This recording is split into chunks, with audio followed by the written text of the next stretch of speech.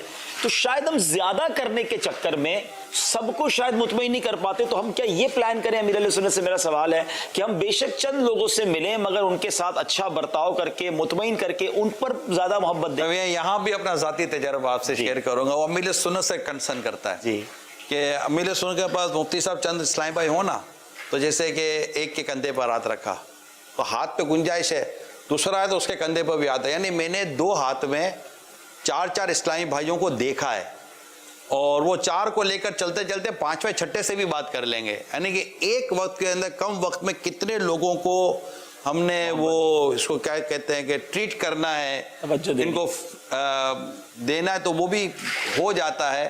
اس کا بھی ڈھنگ آنا چاہیے. بہت یہی اصل پرابلم ہے کہ یہ آنا چاہیے، اور یہ آئے کیسے یہ سمجھنے کی ضرورت ہے. یہ مین چیز ہے. میں ڈیوٹی لگاتا تھا جب جیسا ہم مل کے چلتے ہوتے تھے نا، کہ کیونکہ میرا یہ بھی ایک پرابلم ہے کہ ایک کو اگر میں نے پکڑا یا کوئی لفٹ کرائی نا تو پھر وہی ہے، اس نے جانا نہیں ہوتا.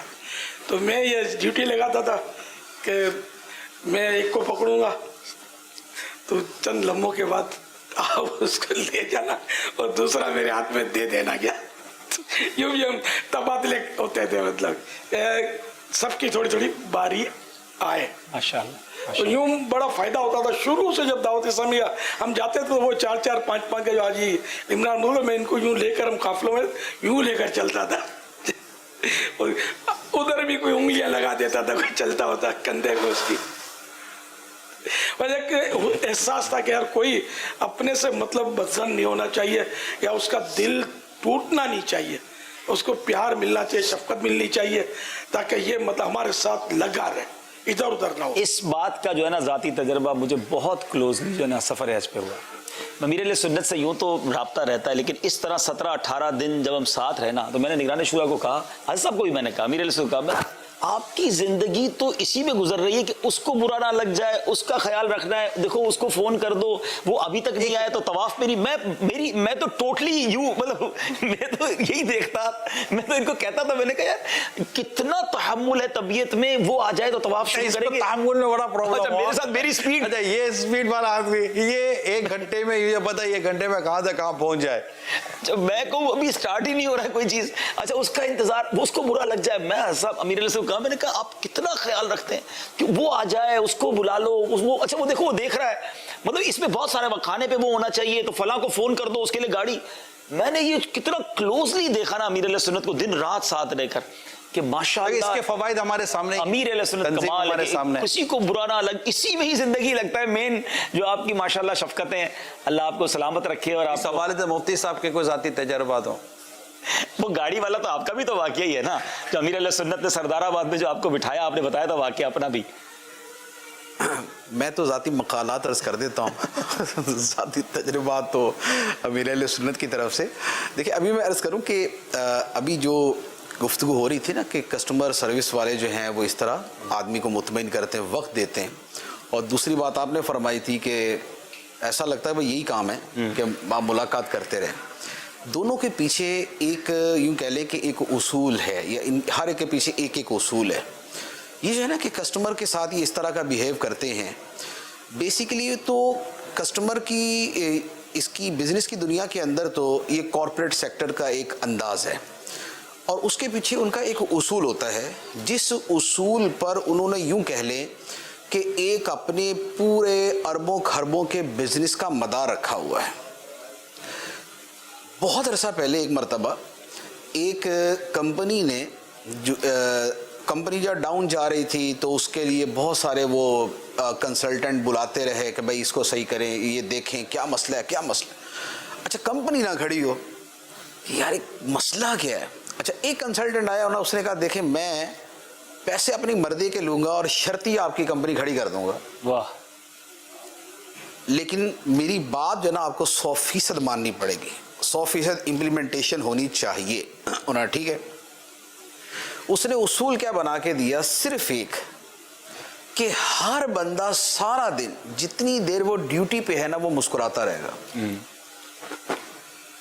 بس مسکراتے رہنا۔ اس نے مینیجر اپنے سبارڈینیٹ سے ملے گا، سبارڈینیٹس اپنے سینئر سے ملیں گے، اور ڈیلنگ والا جو ہے نا وہ کسٹمر سے ملے گا، ہر بندہ دوسرے سے مسکرا کے ملے۔ مسکراہٹ کمپنی بنا دی اس نے، مسکراہٹ کمپنی بنا دی نا، تو وہ سال کے اندر اندر ہی کمپنی جو ہے نا وہ کہاں سے کہاں پہنچ گئی اللہ، کیونکہ کمپنیاں ڈاؤن جو ہوتی ہیں اس میں کانفلکٹ بڑا پرابلم ہوتا ہے نا، کہ آپس کی چپکلشیں، آپس کی لڑائیاں، ناراضگیاں، دوریاں، ٹانگ کھینچنا، نیچا دکھانا، شرمندہ کرنا، ذلیل کرنا، یہی وہ ساری چیزیں ہوتی ہیں کہ جو کسی کمپنی کا ادارے کو بڑھنے نہیں دیتی۔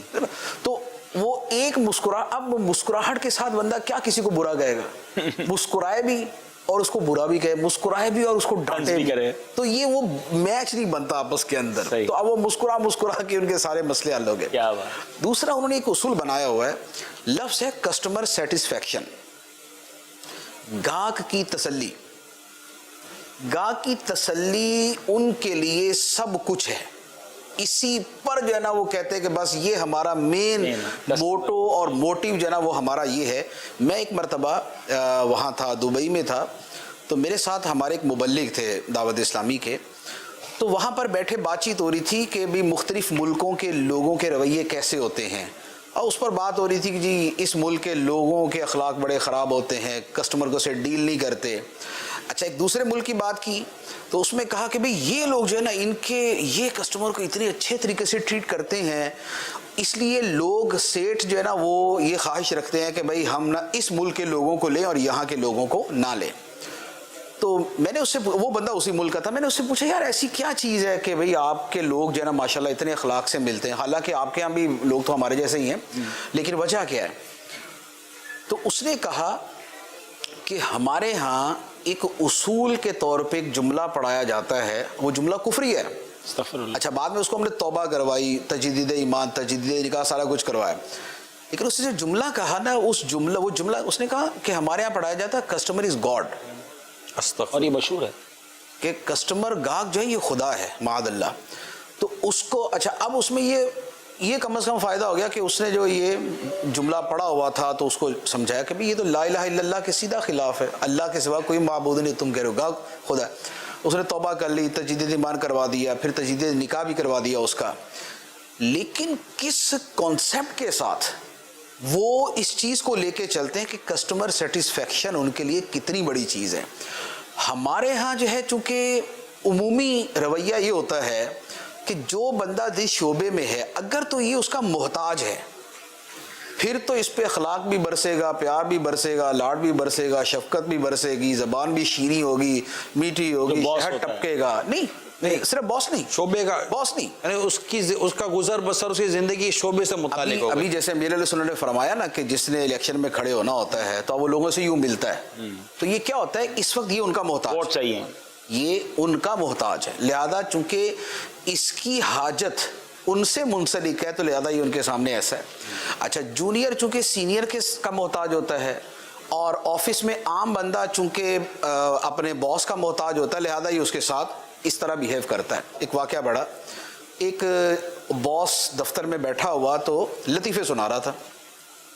اچھا اس نے ایک لطیفہ سنایا تو ایک بندہ بیٹھا ہوا تھا اور سارے اس کے لطیفے پہ ہنس رہے تھے، ایک بندہ بیٹھا ہوا تھا تو اس پہ ہنسا ہی نہیں۔ صحیح۔ اس نے کہا یار تم کیوں نہیں ہنسے بھائی لطیفے کے اوپر؟ اس نے کہا سر میرا ٹرانسفر ہو گیا اور اب آپ کے لطیفوں پہ ہنسنا میرے اوپر واجب نہیں ہے۔ وہ ہنستا ہی اس لیے تھا، سارے اسی لیے ہنس رہے ہوتے تھے کہ وہ سارے اس لیے ہنس رہے تھے کہ یہ باس ہے تو لہذا اب یہ جو بھی الٹی سیدھی ہانکے گا اس پہ ہنسنا ہی ہنسنا ہے، نہیں ہنسیں گے تو لہذا ٹرانسفر ہو چکا تو اب ضرورت کیا فرماتے حضور آپ؟ کیا بات ہے، ٹرانسفر ہو گیا ہے۔ انشاءاللہ کچھ کالز بھی لیتے ہیں حضور۔ جی مرکز اولیاء لاہور سے عرض کر رہا ہوں، ماشاء اللہ آج کے ذاتی تجربات میں 4 چاند لگ گئے ہیں، کیونکہ الحمدللہ امیر اہل سنت کی آمد، مرحبا مرحبا۔ میرا امیر اہل سنت کی بارگاہ میں سوال یہ ہے کہ آپ نے نگران شورا اور مفتی قاسم صاحب اور عبدالحبیب بھائی کے ساتھ کوئی ایسا مفتی شریف کا واقعہ ہو جو آپ کے ذاتی تجربات میں ہو اور یادگار ہو تو وہ بیان فرما دیں۔ دعائے مغفرت کا طلبگار محمد آصف اتاری، جزاکم اللہ خیر۔ آپ ہم تینوں کا کوئی یادگار واقعہ میں بیان کروں، یوں فرما رہی ہیں سائل؟ جی ہم کو تو ایسا ہی لگا ہے۔ یعنی کیا ہے؟ جی انہوں نے یہی کہا ہے کہ آپ کا ہم تینوں کے ساتھ کوئی ایسا ہو واقعہ ہو جو آپ کو یاد ہو یا تجربہ ہو۔ یعنی آپ تینوں کے ساتھ جی جی جی میرا واقعہ، وہ تو ایک تو نہیں ہو، سر بے شمار واقعات ہوں گے، تلخ و شیریں ہر طرح کے ہوتے ہیں واقعات، تو انڈرسٹوڈ ہے، مطلب اب سارے تو شیریں تو نہیں ہوتے نا، اب وہ یہ کہ تلخ بتائے نہیں جاتے، ویسا کوئی یعنی کہ واقعہ جو سب کے لیے مفید بھی ہو۔ ماشاءاللہ یاد اس وقت تو نہیں آ رہا مجھے، ماشاءاللہ۔ یاد دلا دیں حاجی عمران کے ساتھ زیادہ ہوا، ان کے گھر پہ تو ڈیفینس میں بھی رہا ہوں، آپ کے یہاں بھی رہا ہوں میں 8 مہینے تقریباً، لیکن آپ چھوٹے تھے اس وقت۔ جی مجھے تو بس وہ دنوں رات یاد ہیں کہ تقریباً 10-11 بجے سونا ہوتا تھا، پھر جلدی اٹھنا ہوتا تھا، پھر صبح 10-11 بجے تک مشوروں کا نظام چل رہا ہوتا تھا، آپ کا تحریری کام الگ چل رہا ہوتا، مکتوب کے جواب الگ چل رہے ہوتے تھے۔ وہ تو دو ایک عجیب ہی وقت گزرا تھا آپ کے ساتھ، عجیب ہی وقت گزرا تھا۔ چند گھنٹوں کی نیند ہوتی تھی، باقی جاگنا ہی جاگنا ہوتا تھا۔ ماشاءاللہ۔ ایک سوال میں عرض کروں گا امیر اہل سنت کی بارگاہ میں، پریشانی کے وقت میں کوئی ایسا تجربہ کہ جس سے اس پریشانی سے نکلے ہوں تدبیر کے ذریعے، اور ایسا خاص ایسا کچھ کیا کہ جس سے اس سے نکل آئے تو ایک بڑی عافیت محسوس کی؟ تدبیر سے نکلا، تدبیر سے یاد نہیں آ رہا۔ میں نے کہا تھا آپ کو واقعات بہت یاد ہوتے ہیں، یہ میرا تجربہ ہے۔ ہاں، اور وہی اچھا وہ بالکل اسی طرح کی، یعنی میرے سامنے وہ نقشے ہیں، وہ کیفیتیں ہیں، وہ صورتیں ہیں، وہ ڈسکشنیں ہیں، اور وہ تدابیر ہیں جو ہیں، لیکن ڈیفینیٹلی وہ ایک بڑا تنظیمی، اتنا انٹرنل ایک رہتے ہیں، تنظیمیں اور معاملات چلتے ہی رہتے ہیں اچھے، مطلب دونوں، جیسے ہمیں سے فرما رہے ہیں نا کہ ایک دونوں طرف کی بھی اگر باتیں کی جائے نا تو وہ ہیں، لیکن ذرا بات وہی آ جاتی ہے کہ وہ ہر چیز اس طرح شیئر نہیں کی جا سکتی، مگر تدابیر تو کی ہیں ٹھیک ٹھاک۔ میں نے تو خالی ایک تھوڑا سا ہل جل کی ہے، امیر سنت کو اس طرح ایک تدبیر تو میں آپ کی مجھے اندازہ ہے، یہ سمجھے کہ بہت سارے مسائل کا ایک جرنل ایک ورڈ ہے کہ آپ کسی کام کو لے کر تھکتے نہیں ہیں، اور تدابیر پر تدابیر کرتے کرتے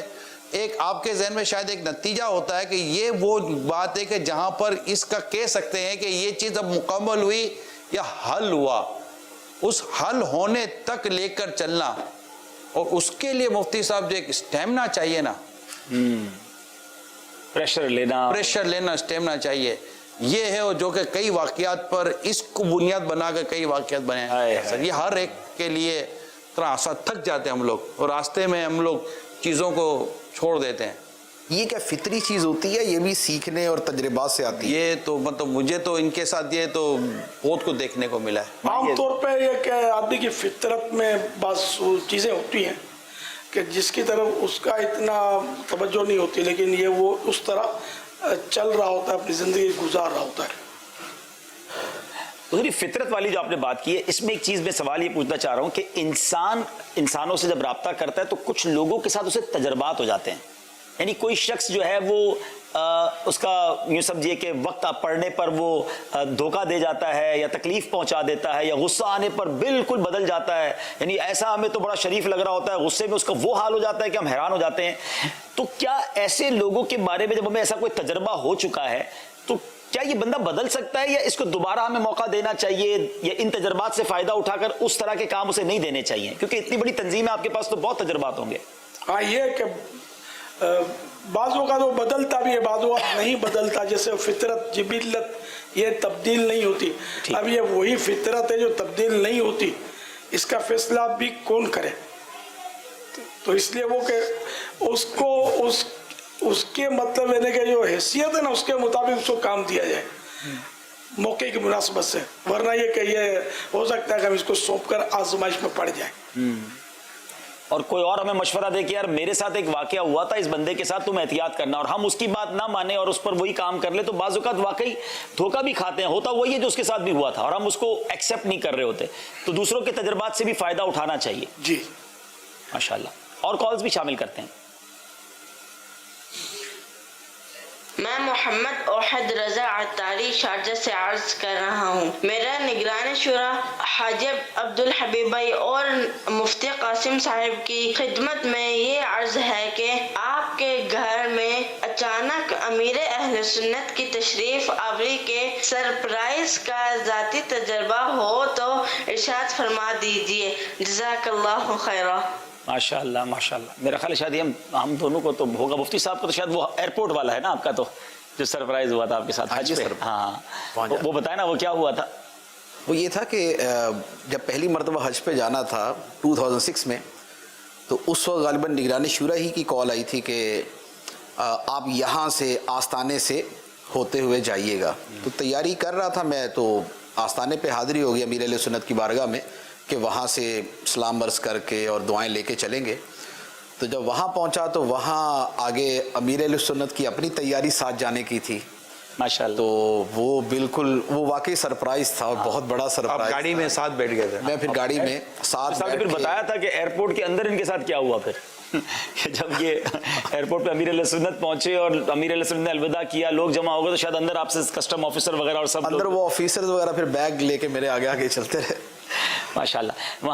مجھے یہ کئی بار الحمدللہ شرف ملا، جیسے امیر صلی اللہ نے بتایا کہ جب ہمارے یہاں تشریف لاتے تھے، تو اس کے علاوہ بھی کئی بار ایسا ہوا جو مجھے یاد ہے کہ کچھ اسلامی بھائی آتے تھے اور بیل بجاتے تھے کہ امیر اہل سنت کا یہاں مدنی مشورہ ہے اور ہمیں کہا گیا ہے کہ پہنچیں یہاں پر. تو ہمیں پتہ ہوتا تھا کہ امیر اہل سنت نے اگر کہا ہوا ہے تو ہم ان کو بٹھا دیتے تھے کہ یہ کمرہ آپ بیٹھ جائیں کہ بعد میں امیر اہل سنت پیچھے تشریف لے آئیں گے. تو الحمدللہ یہ شفقت ہوتی تھی کہ تشریف آوری ہوتی تھی اسلامی بھائیوں کے ساتھ بھی. اور ایک مجھے ابھی جو لیٹسٹ سرپرائز ہی کہوں گا کہ وہ جو والد صاحب بیمار تھے، آپ بھی ساتھ آئے تھے ابو کے گھر پہ، تو میں اتفاق ہے کہ اس رات ابو کے ساتھ ہی آرام کر رہا تھا، تو صبح کا وقت تھا تو امیر علیہ السلام تشریف لائے. اور وہ بھی بڑا عجیب ہوا کہ والد صاحب بیدار ہی نہیں ہوئے. طبیعت ایسی تھی کہ اتنی کوشش کی ابو کو اٹھانے کی، حضرت صاحب آ گئے تھے کمرے میں لیکن وہ بیدار نہیں ہو سکے، یا بہت غنودگی تھی، لیکن امیر علیہ السلام عیادت کے لیے تشریف لائے تھے اور دعاؤں سے نوازا تھا. آپ کے ساتھ تو میرے بچوں کا جلوس تھا مدنی منوں کا، 12ویں کے مہینے میں گزرتا تھا 9 تاریخ کو ہم تو میں نہیں گیا جلوس میں. تو امیر سنت نے مجھے فون کیا جلوس میں سے کہ آپ آئے نہیں، نظر نہیں آ رہے. تو میں بیمار ہو گیا تھا اصل میں. تو میں نے بتا دیا کہ بھائی یہ پرابلم ہے، تو دعائیں وغیرہ دی. اب میں گھر پہ تھا، اچانک گھر کی گھنٹی بجی مغرب کے بعد، اور امیر سنت جلوس جو بھی آپ کے ساتھ ہے سارے گھر پر آ گئے سبحان اللہ عیادت کے لیے. ماشاءاللہ. اور مجھے جو یاد پڑتا ہے جب یہ گئے تو یہ پھر واقعہ ایسا ہوا کہ میری طبیعت جو تھی نا وہ بہتر ہو چکی تھی الحمدللہ. اس طرح یہ ابھی سر دست یہ ایک واقعہ ہے. یہ سرپرائز بغیر بتائے جانے میں کیا حکمت ہے حضور، یہ تو بتائیں.